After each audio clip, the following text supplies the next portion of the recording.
Differentiate Multiplication Practice by Emily Janke. Do you struggle with how to differentiate multiplication practice for students after assessing their fluency of basic multiplication facts? In this lesson, you will learn 3 ways to differentiate multiplication practice with basic facts as a result of data analysis. Let's review. Basic facts include all multiplication facts with factors between 0 and 9. There are 3 things students need in order to become fluent with their basic multiplication facts. 1, they need to have a solid understanding of the concept of multiplication. 2, they need to have strategies for finding the product of any 2 factors between 0 and 9. And finally, they need to have mastery or automaticity. Some common misunderstandings are that students who pass fluency assessments will remain fluent without practice, or that students can't all be practicing multiplication at one time if they are at different levels of fluency. Students are expected to be able to fluently multiply within 100 by the end of 3rd grade.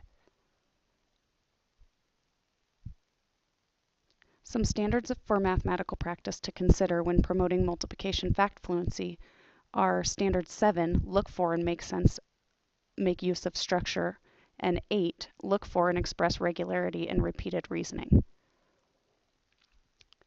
After an assessment of basic multiplication facts has been administered, teachers will want to look for some key details in order to decide what kind of practice they need. Are students using the incorrect operation? Does it take students longer than 5 seconds to come up with the correct product? Or are students fluent with their basic multiplication facts, which means they know the product within 5 seconds? 3 ways that you can differentiate multiplication practice for your students are by supporting their conceptual understanding, having students choose from fluency or automaticity games, or having students begin to make connections from multiplication to division. Conceptual Understanding Group. In this group, students will use manipulatives to build multiplication situations. By building these situations, students are able to see that multiplication is the adding of equal groups. To practice this, students might roll a 9-sided die or draw from a stack of digit cards. The first number generated will represent the number of groups. Students can use cups to represent the groups. Students will then generate a second number, which will represent the number in each group.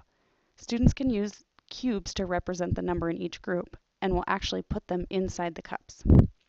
This will help the students to see that 2 times 6 represents 2 groups of 6. Students will then use a strategy for finding out the total number of cubes. At this stage, students might simply count the cubes. Once students demonstrate a deep conceptual understanding of multiplication, they can be moved on to the fluency group. The fluency or automaticity group. In this group, students choose from multiple investigations and non-investigations games to practice becoming fluent with their basic multiplication facts.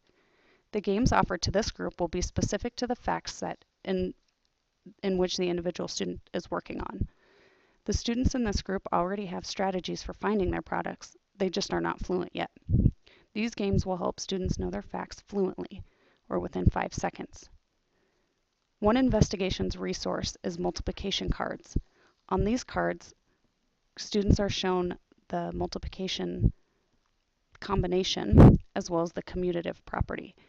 And students are able to think about what they know and how it relates to what they don't know by thinking of a clue. Once students have demonstrated fluency with all basic multiplication facts, they can be moved on to the division group. The division group. This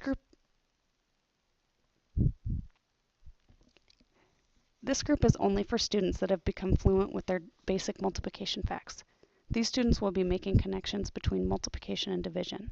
The most efficient way to solve basic division facts is by knowing the related multiplication facts. Students in this group will be given games to practice connecting division and multiplication, as well as word problems. Additional games can be found in the basic facts books cited at the end of this video.